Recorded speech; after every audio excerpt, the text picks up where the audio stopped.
तो आप अपना यहाँ से जो नल जल का टंकी है उसे उठाकर आप अपने सरकारी भूमि में नल जल का टंकी लगवाएं और अपने हिसाब से जिसे बहाल करना है अनुरक्षक बहाल करें। देखिए, यह नल जल योजना में हमारे भाई का नाम है, जिनका नाम है बसंत कुमार, वह अनुरक्षक के पद पर है और वही लगभग 3 साल से इस नल जल योजना में अनुरक्षक पद पर कार्य कर रहे हैं, पानी चला रहे हैं। इस योजना के पहले क्या हुआ कि हमारे गांव में कोई आदमी ज़मीन नहीं दिया। ज़मीन नहीं देने के कारण क्या हुआ कि सब लोग ज़मीन रोक लिए, नहीं दे रहे थे। सरकारी ज़मीन पर भी कब्जा किए हुए हैं और वो लोग ज़मीन नहीं दे रहे थे। तो क्या हुआ कि पापा अपने ही मतलब घर के सामने जिससे हम लोग होकर अंदर घर जाते हैं वहाँ पर मतलब पापा नल जल बनाए। नल जल बना लिए। फिर क्या हुआ कि आधा पैसा मिला। आधा पैसा मिलने के बाद हम लोग मुख्यमंत्री के पास कंप्लेन किए। कंप्लेन करने के बाद फिर सारा पैसा मिला। पैसा मिलने के बाद क्या हुआ कि हम लोग नल जल को अभी तक चला रहे हैं और चलाने के बाद क्या हुआ कि पंचायत में सब लोग के पास, सब वार्ड के पास अनुरक्षक का पैसा आ गया है और अनुरक्षक का पैसा लगभग सब लोग को मिल गया है। लेकिन हमारे वार्ड साहब, जो वर्तमान वार्ड साहब हैं, वह श्रीमती गुड़िया देवी जी, उनके पति गुड्डू सिंह, वो हम लोग के अनुरक्षक के पैसा नहीं दे रहे हैं। बोल रहे हैं कि हम पैसा नहीं देंगे और चाबी मांग रहे हैं इसका। आप बताइए कि यह हमारे घर के जो है ये रास्ता को हम लोग जाने के लिए हमारा मेन मार्ग है और उसी पर हम लोग अपने नल जल को बनाए हैं। अगर कोई ज़मीन नहीं दे रहा था तो हम लोग अपने घर का चाबी कैसे दें, ये बताइए। इस तरह हम लोग अभी फिर भी बहुत बड़ी अधिकारी BDO साहब, चाहे पंचायती राज हो गए, उन सब के पास कंप्लेन किए हुए हैं। अभी वो लोग इस पर कुछ मतलब अपना अथी नहीं दे रहे हैं और विचार विमर्श नहीं कर रहे हैं।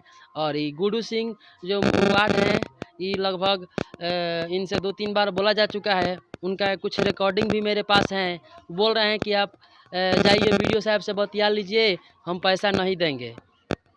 सरकार से हम यही मांग करते हैं कि सरकार जो अनुरक्षक का पहले जो नियम लागू की थी वो नियम लागू करे, वरना हम लोग इसके लिए चाहे जो लड़ाई लड़ना होगा लड़ेंगे और लड़ने के बाद हम लोग संवैधानिक तौर पर इसकी लड़ाई लड़ेंगे और इसका हम लोग मांग करेंगे। नहीं तो हम सरकार से यह मांग करेंगे कि अगर जिस ज़मींदाता को अनुरक्षक नहीं बनाते हैं तो आप अपना यहाँ से जो नल जल का टंकी है उसे उठाकर आप अपने सरकारी भूमि में नल जल का टंकी लगवाएं और अपने हिसाब से जिसे बहाल करना है अनुरक्षक बहाल करे, या वार्ड को रखना है वार्ड को रखे, या जिसको रखना है रखे।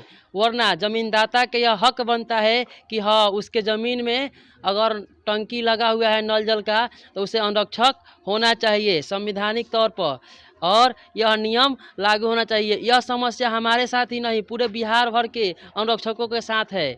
इसलिए यह एक बहुत गंभीर समस्या है और हम भी अभी मुख्यमंत्री महोदय के पास जनता दरबार में इसका बारे में ऑनलाइन किए हैं, जो अभी उसका रिपोर्ट जो है पेंडिंग है। लगभग 2-3 महीना में वह क्लियर होता है, तो अगले या फरवरी या मार्च तक यह क्लियर होगा। फिर मुख्यमंत्री महोदय से के पास जाकर हम लोग अपना बात को रखेंगे और बात रखने के बाद सारी समस्या का उसके बाद ही निदान होगा कि अगर मुख्यमंत्री इस पर अगर कुछ अपना रिस्पांस नहीं देते हैं तो हम लोग आने वाले समय में फिर इसके बारे में कुछ और अपना, अगर मुख्यमंत्री महोदय साहब अगर अंगरक्षक के बारे में सपोर्ट नहीं करते हैं तो आने वाले समय में हम लोग सभी अंगरक्षक मिलकर जिला से लेकर ब्लॉक से, जिला से लेकर राज्य लेवल पटना राजधानी तक हम लोग इसका आंदोलन करेंगे। आंदोलन करने के बाद इस तरह हम लोग आने वाले समय में चुनाव में उनका हम लोग अपने मत वोट के अधिकार से जवाब देने का काम करेंगे।